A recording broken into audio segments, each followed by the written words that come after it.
మీ పిల్లలను జాగ్రత్తగా పెంచండి, అబ్బాయిలని అమ్మాయిలని. పిల్లల పెంపకం తప్పు అయితే కుటుంబాలు ఎలా విరిగిపోతాయి?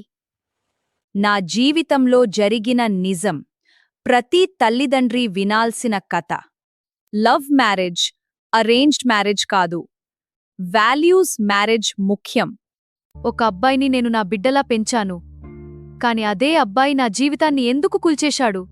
చిన్నప్పటి నుంచి ఒక అబ్బాయిని నేను చాలా ప్రేమగా చూసుకున్నాను. వాడి సంతోషం కోసం నేను చేసినవి, కావాల్సినవి కొనిచ్చాను. ఇష్టమైనవి వండి పెట్టాను. నాకు 2 ఆడపిల్లలు, మగపిల్లలు లేకపోవడంతో వాడ్ని నా సొంత కొడుకులాగా చూసుకున్నాను. పెళ్లి విషయంలో వాళ్ళ నాన్న తన భార్య సహకరించని పరిస్థితి చెప్తూ వాళ్ళ అబ్బాయి పెళ్లి మమ్మల్ని ముందుండి చేయమన్నాడు. మేమున్నాము, బాధపడొద్దు అని ధైర్యమిచ్చి మేము మా సొంత కొడుకులా చాలా సంబంధాలు చూడడం జరిగింది. సంబంధాల కోసం చాలా మ్యాట్రిమోనీ యాప్స్లో అమ్మాయిలను వెతకడం జరిగింది.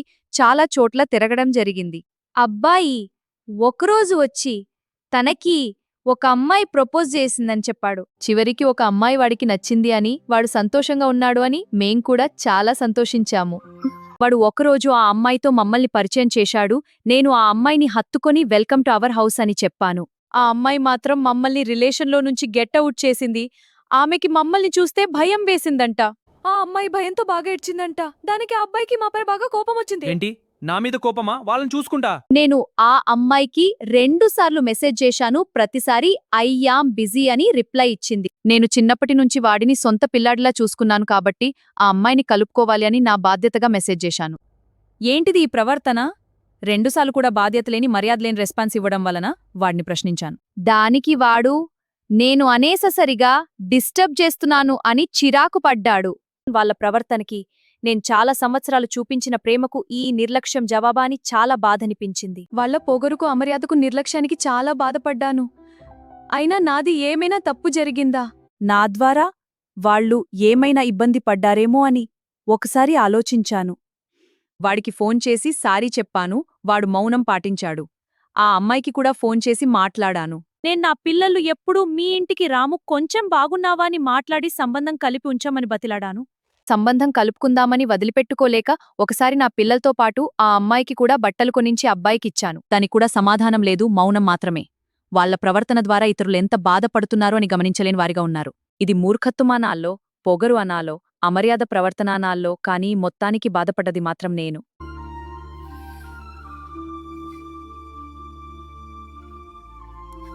పెళ్లి బాధ్యత మీద పెట్టిన తండ్రి మౌనం, కొడుకు మౌనం, ఇలాంటి వారి కోసం అనవసరంగా బాధ్యతగా ఫీలయ్యాననిపించింది. నేను డిస్టర్బ్ చేస్తున్నాను అని అమ్మాయి అలిగిందంట, అబ్బాయి కూడా అలిగాడంట.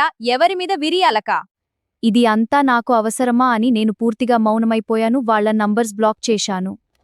కొన్ని నెలల తర్వాత మళ్లీ డ్రామా స్టార్ట్. అమ్మాయి నాకు హ్యాపీ మదర్స్ డే అని విష్ మెసేజ్ పెట్టిందా? అది టిక్ పడిపోయేసరికి వాడి కోపం వచ్చి ఫోన్ చేశాడు. ఏంటి, ఏమనుకుంటున్నావు? ఫోన్ ఎట్లా బ్లాక్ చేసావని గట్టిగా అరిచాడు. ఒక్కసారిగా శబ్దం విని నాతో ఇలా మాట్లాడుతున్నాడే అని బాధనిపించింది. ఏంటి, ఏమనుకుంటున్నావు? ఫోన్ ఎట్లా బ్లాక్ చేసావు? నాతో ఇలా మాట్లాడుతున్నాడే అని బాధపడ్డాను. నా భర్తతో చెప్పాను. వాడు ఇలా మాట్లాడుతున్నాడని. ఇద్దరం బాధపడ్డాం. ఒక్కసారి ఒక ఫంక్షన్లో వాడు వాళ్ళ నాన్న కూడా వచ్చారు, కానీ వాడు కనీసం నా ముఖం చూడలేదు. చాలా బాధనిపించింది. వాడు చిన్నప్పటి నుంచి నేను తేడా లేకుండా ఎంత ప్రేమగా చూసుకున్నాను. మనస్పర్ధలు వస్తే మనుషులతో ఇలా ప్రవర్తిస్తారా? చాలా ఏడ్చాను. నా బాధను చూడలేక వాళ్ళ నాన్నని, వాడి నా భర్త పిలిపించాడు.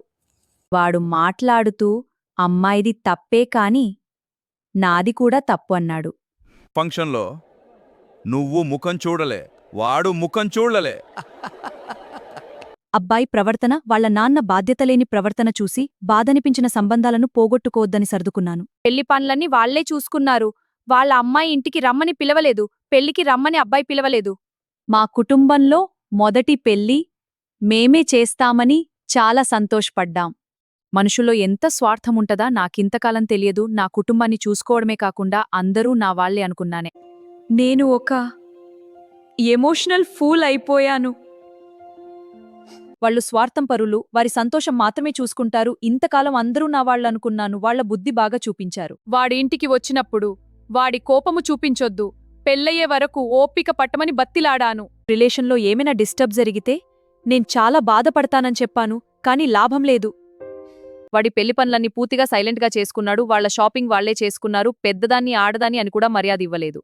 వాళ్ళ నాన్నని ఫోన్ చేసి అడిగాను ముందే మొన్న నమ్మలంటే నక్కలాంటిది అన్య అన్నావు కదా ఎందుకు ఇప్పుడు కనీసం ఆడదాన్ని పెద్దదాన్ని అని కూడా మర్యాద ఇవ్వట్లేదు అని. ఏంటమ్మా నువ్వు నా కొడుకు సంతోషంగా ఉంటే ఓరవలేకపోతున్నావు. ఆ మాటలకేం చెప్పాలి అర్థం కాలేదు. ఇది ఆ నేను కోరుకున్న రెస్పాన్స్.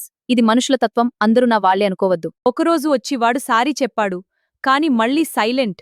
పెళ్లి పనిలో దేంట్లో మమ్మల్ని ఇన్వాల్వ్ చేయలేదు. Emotion scenes.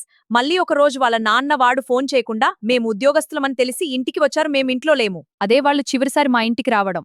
వాడు మాత్రం పెళ్లికి రండి అని పిలవలేదు. మాటలేదు, పెళ్లైపోయింది, పిలుపులేదు. వాడు పిలవకుండానే మేం వాడి రిసెప్షన్కి వెళ్లాము.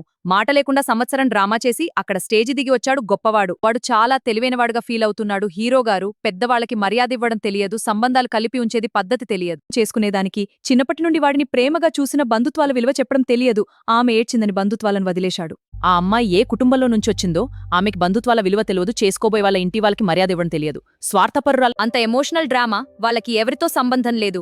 బంధుత్వాలు విడిపోయాయి, వాళ్ళు మాత్రం సంతోషంగా ఉన్నారు. నేను మాత్రం బాగా ఎఫెక్ట్ అయ్యాను. నా మ్యారేజ్ లైఫ్ అంతా అందరూ సంతోషంగా ఉండాలని చాలా అడ్జస్టింగ్, అండర్స్టాండింగ్, కోఆపరేటివ్గా ఉన్నాను. ఇదే నాకిచ్చే విలువ. సర్ప్రైజ్గా ఉంది.